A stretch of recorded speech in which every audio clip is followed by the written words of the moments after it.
Hello guys, how are you? This is Mariam and today's vlog is a home routine, a real home routine because I have a shrimp today and I will cook it step by step and let's go, let's do it. هاي كانت تجربة بالتحدث باللغة الإنجليزية. إذا عجبتكم اعطوني لايك على مود أسوي لكم فلوج كامل باللغة الإنجليزية. تمام.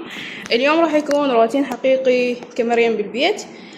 راح أبلش أسوي روبيان، راح أسوي خطوة بخطوة وياكم. أول شي راح أسلق نص سلقة، بعدين أبلش أسوي الخطوات وياكم، وراح تعرفون شلون إحنا أهل البصرة نسوي الروبيان. ولا أحد يجي يقول لي أهل البصرة شلون تاكلون روبيان، إحنا ناكل روبيان، اللي ما مجربه ما يعرفه. المهم حميت ماي وهسه راح أحتاج أضيف بعد، فراح أحمي مرة ثانية وأحطه بالنار ويا الملح. تمام. أنا راح أضيف الملح هسه، كتري قد ما تقدري. راح احط ملح هواي على مود يتعقم، وراح احتاج هذني طاسة وسلة، والسلة هاي اللي اشغل بيها همين، وراح ابلش احط من عنده يجي. شوف الشوارب، العقيد، هذا العقيد راح احطه واجي ارجع لكم لان ما جاي يسيطر. هسه حطيته بالماء ينسلق. درجة الاستواء بالنسبة إلي راح تكون لما يتغير لونه من الرصاصي الى يصير تقريبا وردي تماما، فهنا أنا راح أعرف إنه هو استوى. وهمين أكو علامة ثانية تدل على الاستواء. هسه شوفوا مثلا هسه هاي مفتوحة منتكش على نفسها، يعني تنسد على نفسها تنغلق، يعني هي استوت تقريبا. أنا راح أريدها نص استواء، فخلينا ننتظره شوية ونظل نقلب بيه على مود الماي يوصل له كله تقريبا. وراح أضيف ماي مثل ما قلت لكم، بعد راح أضيف ماي حار. بهاي الأثناء راح أغسل التمن، راح أغسله غسلة معدلة لأن ما أريد النشا يكون هواي. زين أنا تشوفوا لونه شلون تغير، هذا اللي أقصده. هسه شو راح أسوي؟ راح أشغله أحطه هنا وبعدين أخليه يغيره هني. أوكي. زيدت الماي وهسه زيد الملح مرة ثانية للوجبة اللي وراها، وراح أخلي ما تبقى من الروبيان أضيفه هنا. بنات هذا هم استوى، فهمين راح أشغله. جبت لي سلة ثانية لأن الأولى ما كفت، ووراها راح أبلش بالخطوة الثانية بس يبرد شوية على مود ما تحترق إيدي. هاي خلصنا. شوفوا المنظر بنات، هذا الماي زفر فما راح أذبه بالسنك، وهم أخاف على السنك يعني لأن ماي كلش حار، فراح انتظره يبرد وأطلع أذبه برا يعني بالطارمة بالجراج هيجي، يعني ما أذبه هنا بالسنك. أوكي، لأن ما أريد المكان يتزفر مالت السنك. بين ما شوية يبرد الروبيان راح اخذ البصلايات على مود اسويهن للفلفل. بالنسبة الي البصل همين كتري قد ما تقدري، فراح احط هواي بصل. هسه فقرات تقطيع البصل. طبعا انا استغل موضوع البصل وابكي. انتوا مثلي بنات، كوني فتاة قوية لا يبكيها الا البصل. اليوم مزاجي عالي العالي، جاي اسوي لك كذا ما اعرف ايش عجب. والله احس يعني انتوا البنات احس قاعدين مثلا يشبكون ببعضي وجاي تبوعوا لي وانا جاي اطبخ. يعني شو هاي البرامج التعليمية مع الطبخ قوية، البرامج العادية مع الطبخ لما الشيف يكون يطبخ والناس قاعدة تبوع عليه. يعني هيك احس بروحي شلون بتوب شيف، خاصة مثلا انت تواجد اختي يعني ونكون مثلا جاي نطبخ نسوي عشاء ونستعجل يعني مرات، تعرفون بعد نبطة بسبب السوالف والضحك وهاي والأطفال يمنا، فنبطة شوية بالتنظيف وبالشغل. ونستعجل على آخر ربع ساعة، نستعجل ونخلص الشغل كله. فهاي آخر ربع ساعة أقول لها كل شوية أقول لها باقي 15 دقيقة يلا، وظل أصيح عليها هيك شلون شيف منى السعودية هيك بهالنبرة هاي، وطبقت ما فيهوش أي هوية هيك من نحط الأكل على السفرة. انت متابعون توب شيف لو لا؟ انا بصراحة متابعت المواسم كلها وحتى اعيدها مرات لان اكو بعض الاكلات تعجبني فارجع اشوفها او اتعلمها، او حتى الطريقة مرات حتى طريقة التقطيع مالت الاكل احب اشوفها واحب اسمع اصوات الطبخ. وايد حكيت على توب شيف اليوم لان تدش يعني اكثر برنامج احبه حرفيا. سولفوا لي انتوا يا برنامج تحبونه خصوص الطبخ. انا هم من كنت صغيرة كنت اتابع قناة فتافيت، يعني كل شي وايد اتعلمت من عندها وكلش احبها. وهم من كنت اصغر بعد، يعني كنت هيجي ابتدائية، وكان على سبيستون يطلع كرتون اسمه نجمة الطبخ، وقطعوا هذا الإيقاع على نظام الإبداع، هي هاي. فأنا غلط من عند هالشي، وخليت أختي تخيط لي مريول مال طبخ، حاليا لابسة الجوال كلش عاجبني، يعني سويته إلي خبو هيجي مال يابانيات، بس شنو حرامات، يعني القماش شكله مو حلو، بس يعني طريقة شو اسمه الخياط مالته كلش حلوة، يعني مرتبة كلش حبيته، وسويت بيه كسرات هيجي كركش، بحيث من ألبسه أحس بروحي يعني واو. راح أقدم لكم اليوم طبخة كارثية هيجي فتشي يعني انفجارية، إيه فكافي يلا سخن قطع البصل وباقرا قلت اليوم.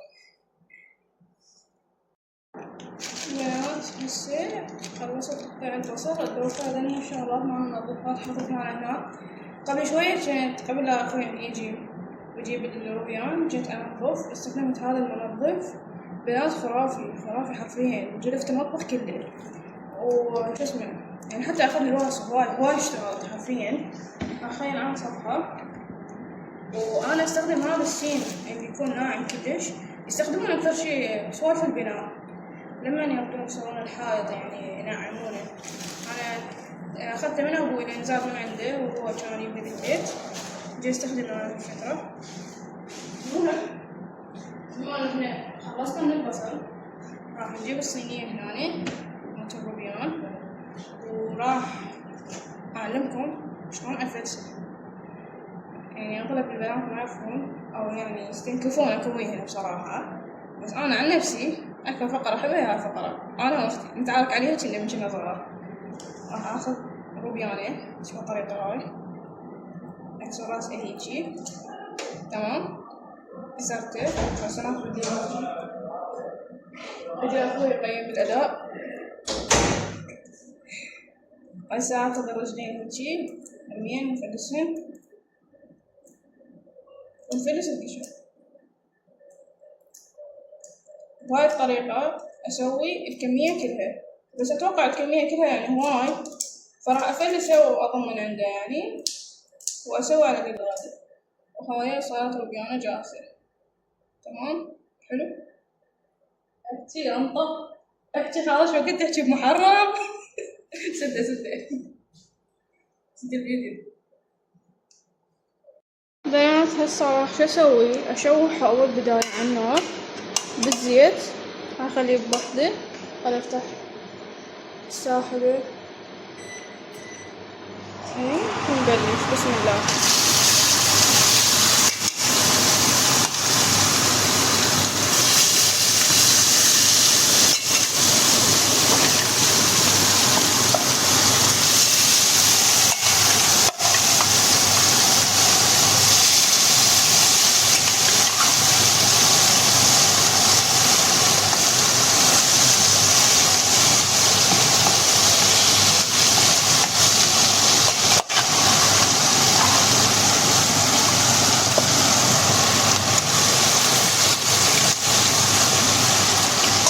حطيت هاي الوجبة أخليه يتحمر وبعدين أقلبه، وعلى صفحة أنا أطبخ السمن نحط الزيت وخلي أطلع شنو أحتاج من البهارات.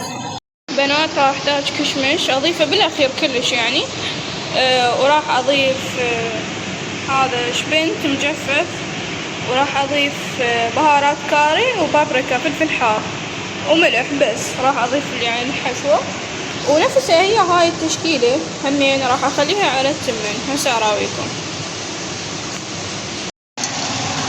راح أغرف شوية من البصل وأسوي مسهل، راح أضيف بعد.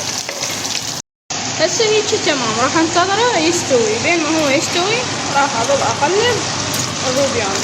شوفوا شلون استوى كلش، انكمشت على نفسها، سنقلبها في التحمير هيجي أنا أريده. أخليه يستوي كلش وبعدين أشيله من على النار وأضيف الباقي. استراحة محارب بنات، تعبت. هالشنو. شوف الوضع شلونه. تمام، عال العال. هنستمتع بالماي. بما ان البصل تحمر راح اضيف من هذا شبنت المطحون هيجي رفد. راح اضيف البابريكا والكاري والملح.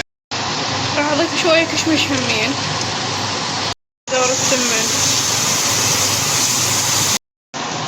تنظيف الملح. عينك ميزانك.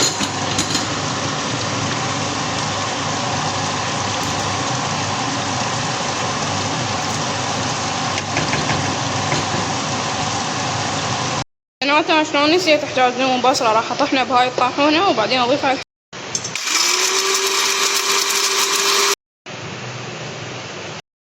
بنات الروبيان استوى بالكامل، فجاي اشيله من التاور على مود اخلط بداله البصل. راح استخدم الزيت نفسه لان بيه طعم، يعني هو هاي سر النكهة انه نستخدم الزيت نفسه ما تتحمس. شوفوا ما شاء الله المنظر يشهي.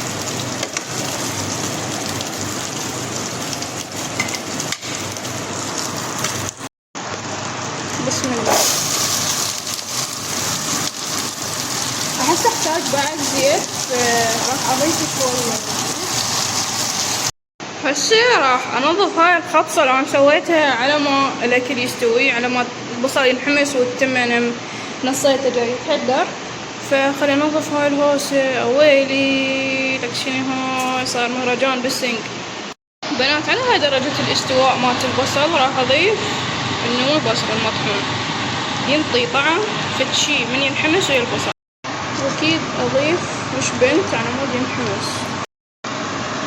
كاري همين يما. والبابريكا هيجي تمام. البصل هسه تنكه. هسه البصل صار جاهز انه اضيف عليه الروبيان. وما انسى الملح، ما رشيت مساعة بس بالسليم. واخر شي هسه نضيف الكشمش.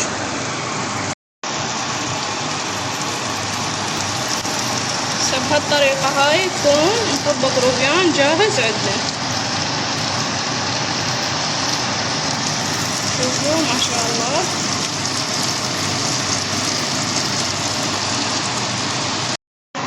شوفوا التمن همين استوى ويا استواء الروبيان. توقيت ممتاز. هسه راح اروح اصب الغدا. سلامكم العافية.